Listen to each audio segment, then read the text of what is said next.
Probably everyone was scared by something as a child, by their parents, right? When you misbehaved and threw tantrums. Usually it was the boogeyman, but there were exceptions. Of course there were. Everyone had their own fear. The moment a child heard about it, that little fussy human would instantly calm down, wrap themselves in a blanket, turn to the wall, and shut their eyes until morning, replaying over and over in their head the image of whatever their strict mother had used to scare them. I'm sure everyone had something like that. My best friend was terrified of a cold, expressionless detective from an old late-night crime series. Hell knows why he was so afraid of him, but he really was. At the slightest mention of detective, he would immediately calm down and behave obediently. As for me, I was scared with Grimble as a child. Strange, right? Yeah, I think so too. I was terrified of him when I was little. Throwing tantrums, acting up, no problem. My grandmother would just give me a strict look. I remember it as if it were right in front of me now. And in an equally strict voice she would say, "Calm down right now or I'll call Grimble." And that was it. I'd instantly snap back to my senses. No more whining, no more asking for things. All I wanted was to hide in the farthest corner of the room and sit there, thinking I was safe, imagining what this Grimble looked like. I imagined him in so many different ways. There were countless versions, but for some reason one image always stuck.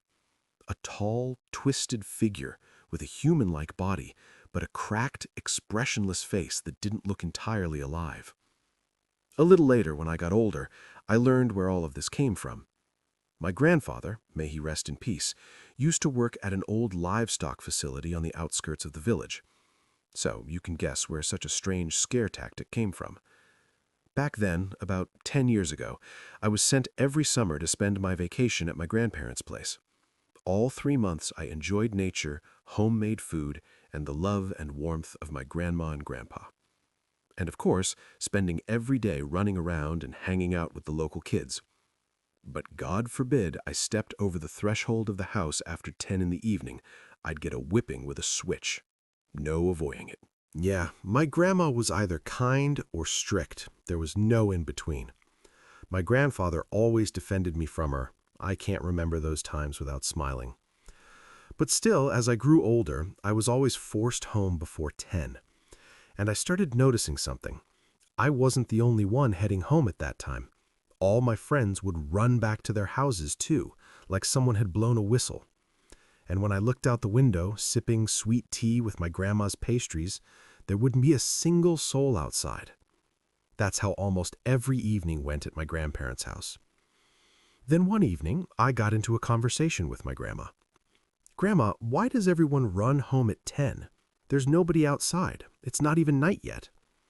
"My dear," she said, taking a sip of tea, "that's because everyone is afraid of Grimble. That's why they go home," she added with a smile. "Grimble? Does he come at night or something?" "Of course. But if you behave badly, he might come during the day too, if someone calls him." "Why does he come at night?" "Well," she said, picking up her cup again, "he looks for disobedient children, those who didn't come home, and he takes them with him, somewhere beyond the fields where no one ever comes back from." "Wow. And what do they do to them there?" "I don't know, dear. Nothing good, I assure you." "Uh-huh." Suddenly, as if remembering something, Grandma shouted to my grandfather, "Mark!" "Yeah?" came his voice from the room where the TV was blaring. "Did you close all the windows, the doors?"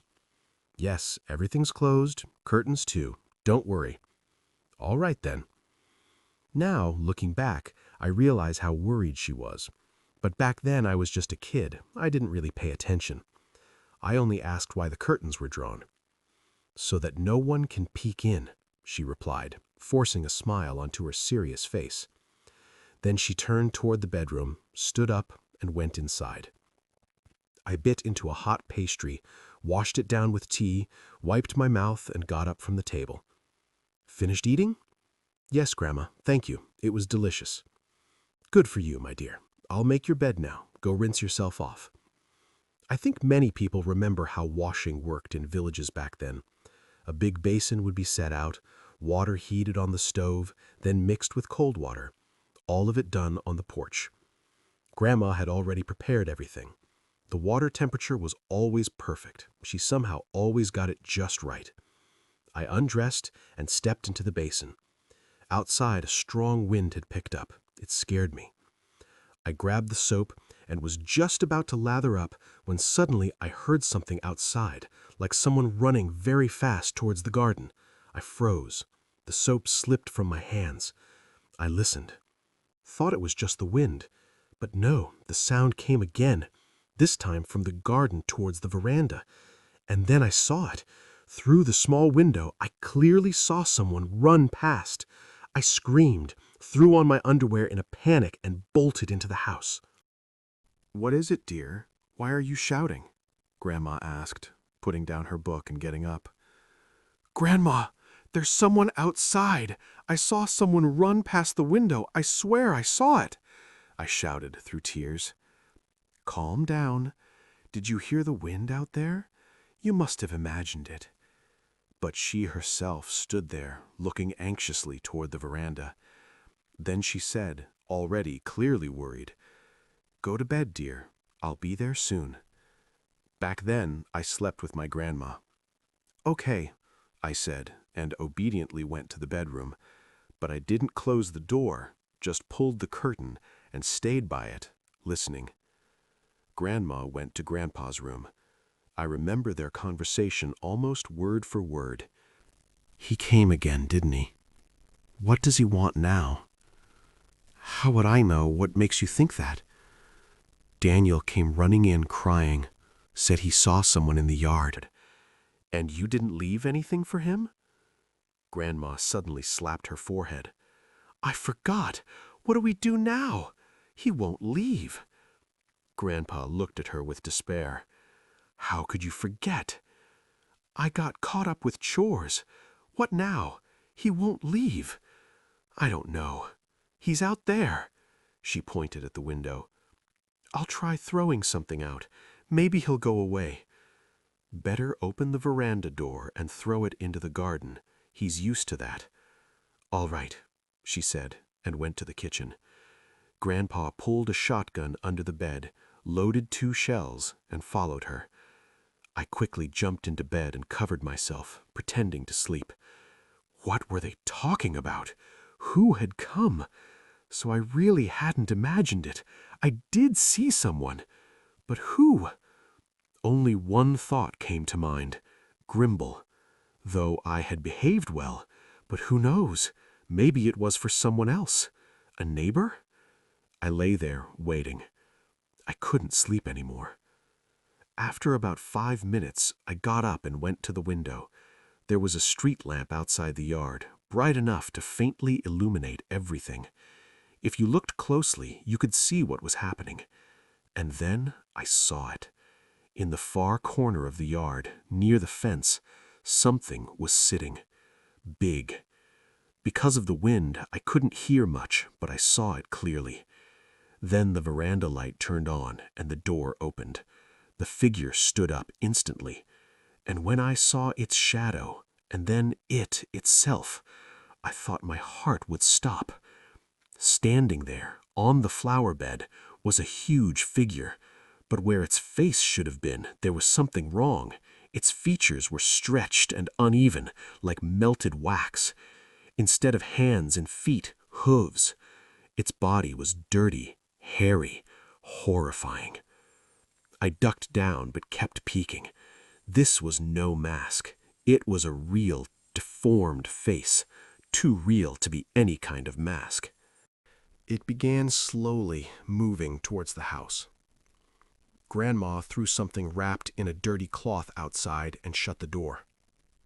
The creature approached the bundle and began unwrapping it with its hooves, making a low, wet, rasping sound that didn't sound human at all. The veranda light stayed on, and thanks to it, I saw everything in detail. After about half a minute, it unwrapped the bundle and started looking around, as if it was afraid of something. Then suddenly, It turned toward my window. I dropped instantly. My throat went dry. I was terrified beyond words. But my childish curiosity betrayed me.